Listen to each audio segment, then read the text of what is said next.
ด้านล่างก็สืบต่อเททับลัง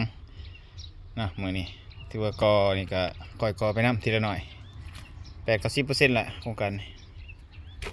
ขอเป็นขอไปคนเลยขอเป็นขอไปขึ้นแต่3ก่อน4ก่อนก็ลายบ่ได้อย่ามันงอยจีมันนักในด่านนี้ก็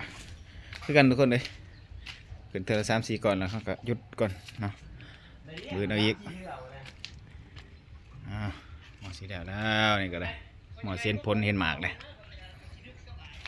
เล็กเรียบร้อยแล้วเนาะนี่จะใส่ข่าวแล้วก็ใส่ตะนางแล้วบ่นี้ติดต่อคนไหนเด้อทางคิมหายกันสร้างคนว่าสร้างแม็กคนว่าจิ้มให้กันชาง คิมหายสร้างคน วิ ว่า ศวกะจิ้มให้กันชางติดต่อได้ทางสร้างวิศวกะทางเป็นหัวเป็นหาแพงเด้บ่นี้คักเลยสร้างแม็กคนเห็นละ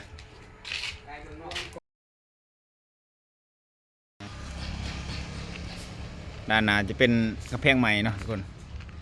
นี่ด้าน ด้านหน้าเพิ่นนี่นี่แพงเก่าเพิ่นสืบต่อให้เพิ่นเลยนี่จากบุกแล้วตั้งเสาแล้วก่อแล้วก็เททับหลังแล้วก็ใส่โค้งมานี่โค้งเล็กสร้างแม็กจิ้มหายกันสร้างติดต่อได้เพิ่นว่าเป็นงานโค้งหลังขอหลังคางานเล็กเพิ่นว่ารับผิดชอบได้เบิดเพิ่นว่ารับผิดชอบบ่ได้แต่เมียเขาเพิ่นว่ากันผู้สาวรับผิดชอบได้อยู่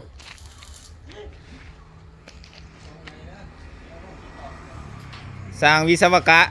เพิ่นว่าวิศวกะจิ้มให้กันชาง ติดต่อได้ที่เบอร์000แล้วก็4444